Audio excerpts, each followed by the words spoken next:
This is the Your Sports Resource Podcast, where each week you'll learn actionable strategies that you can implement so the operations of your club support your coaching staff and the direction of your organization. We are committed to excellence in youth sports leadership. Let's get started. Okay, welcome everybody to the Your Sports Resource. We have Jack Roach and Matt Boss with us again today, and we're going to kind of wrap up our planning series. And I want to today really talk about or focus on coach development.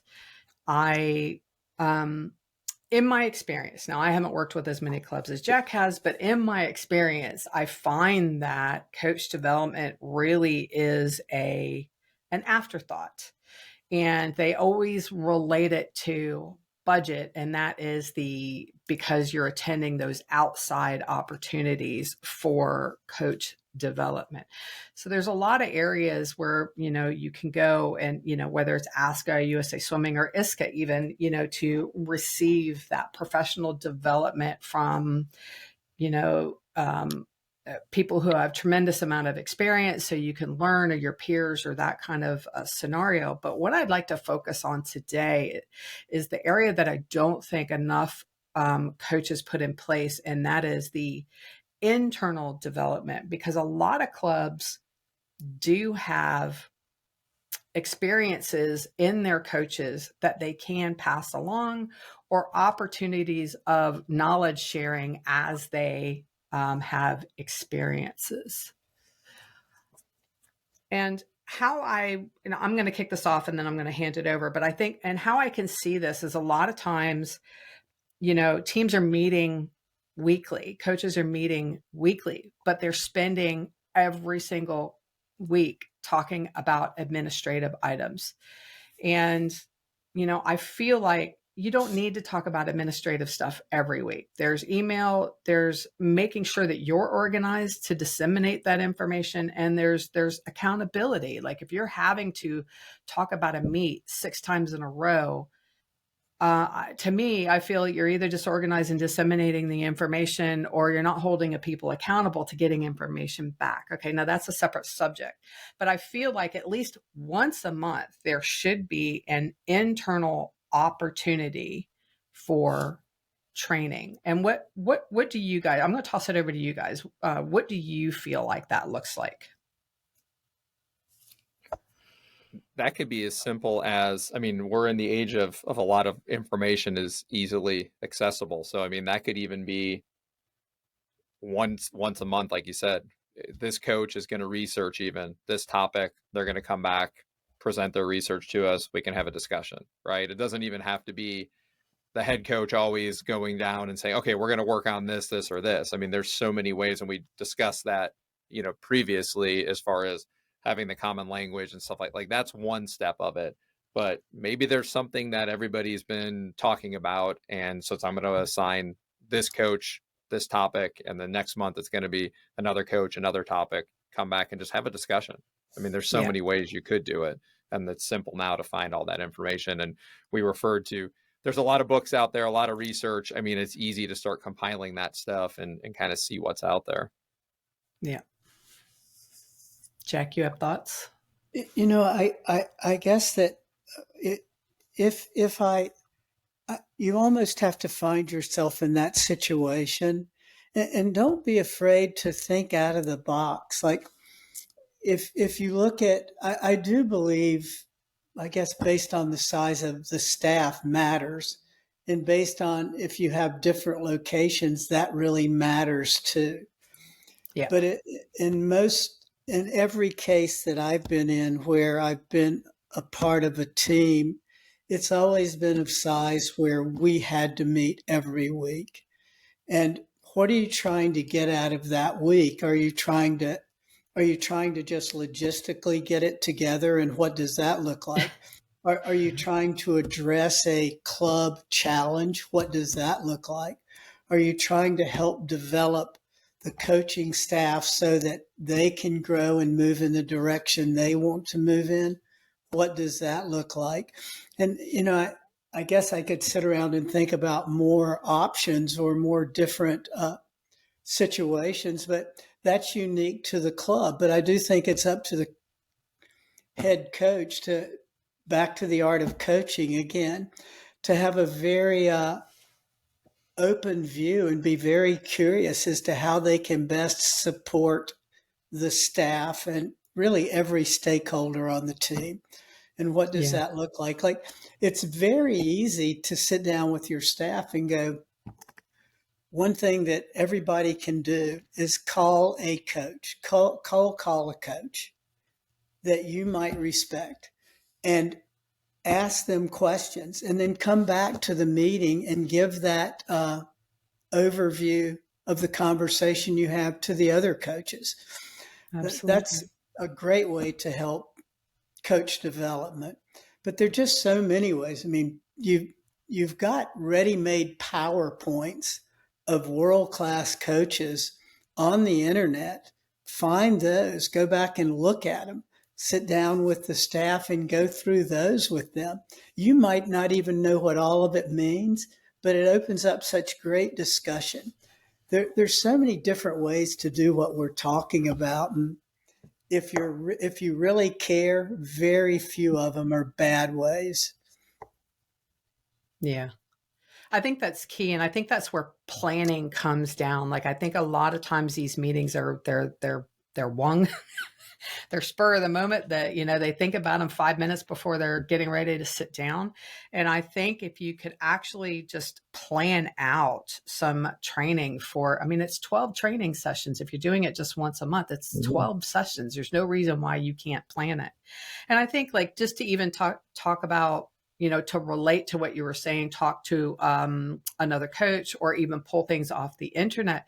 If you send somebody away to the World Clinic that ASCA puts on, the requirement should be this is one of the sessions that you need to attend, and you're going to come back and you're going to train the other coaches on that, right? So it's not like, listen, I know everybody goes to these events to socialize and meet other coaches. They need to do that. They need to learn from each other and have those really good, fun, casual conversations. But because the club is funding it and paying for it, these coaches should also be able to take at least one of the sessions they attend and ensure that it's brought back to the organization to learn from. And then another area that I think that, I don't know that clubs really focus on is communications, right? A lot of coaches, especially your younger coaches, really haven't had enough experience in working with parents or handling, I don't want to say confrontation. Sometimes it's confrontation. Sometimes it's just difficulties, speaking a common language with a swimmer or a parent. And I think having those type of training sessions of like, hey, this is the type of problem that I came across. This is how I handled it. It failed miserably. What have you guys done? Like, those two on behavior and working on culture and relationships, those are also great lessons. That it doesn't always have to be the technical side of swimming. It can be the art of swimming, like you say, Jack. And I think that's really important. And I really would love to see coaches making that development part of their focus. And again, I know a lot of times coaches say, well, we never have any money for the professional development. Well, that's only a piece of it. And I think that, to your point, Jack, reaching out to other coaches usually doesn't cost money, right? It's just going to events that cost money. So there's plenty of opportunities to incorporate development into your program. And bottom line, everybody wants to be of value and provide value. So every coach wants to be engaged, and they want to know that they're going to learn and be able to continue providing value. And the best way to do that, to keep your culture strong and your coaches with you, is to ensure that they're continually growing and learning and providing feedback and receiving feedback. Yeah, I have a couple of things I'd like to add. When you talked about, I think I lost my train of thought just a minute. Okay, when you talk about meetings and how they can go off track, It's Mm. really important that as the head coach, you have an agenda going into a meeting and you don't allow that meeting to go off of that agenda. So it so easily can.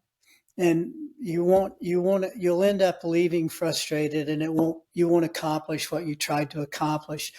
And the other thing that you brought up is it is very intimidating as a young coach to be confronted by a parent that is twice your age Yeah.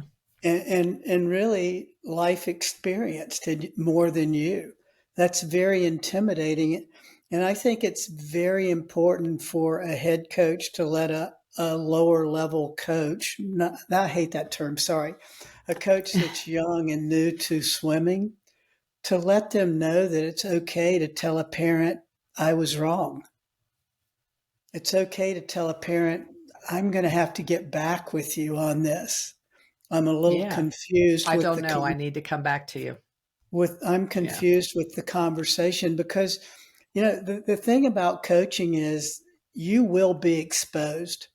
Wherever you are vulnerable, if you do it long enough, regardless of your age, you will be exposed. So if you aren't totally honest with confrontations that are challenging to you, it's just not a good look.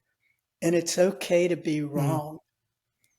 And the other thing is, like, I really was never good at tolerating coaches talking about how bad a parent was.